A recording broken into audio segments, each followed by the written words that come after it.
আজকে ছিলাম বোনের স্কুলের নাচের প্রোগ্রামে। তো আমি তো একেবারে তেল ফেল দিয়ে রেডি হয়ে গেছি, কারণ আমি তো বুঝতেই পারিনি এত আয়োজন হবে। তো এই দেখো আমার বোন আর ওদের ফ্রেন্ড একটা গ্রুপ, এখন ওদের নাচ হবে। যাবো সিন্ধু আমরা বাঙালি, আমরা বাঙালি, আমরা বাঙালি, আমরা বাঙালি, সত্যে ঐকে আনন্দে জীবন প্রদীপ জ্বালি, সত্যে ঐকে আনন্দে জীবন প্রদীপ জ্বালি।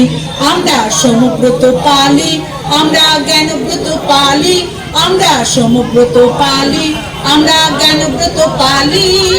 কণ্ঠ মনার অঙ্গ আমরা ছন্দে সঞ্চালি, কণ্ঠ মনার অঙ্গ আমরা ছন্দে সঞ্চালি। বাংলা ভূমি। তো দেখো ওরা এতটা সুন্দর করে নাচটা সম্পূর্ণ করলো। তো আজকে আমি রেডি ছিলাম না, সেই জন্য ওদের নাচের ভিডিওটা করেই বাড়িতে চলে এসেছিলাম। তোমাদের কেমন লাগলো জানিও।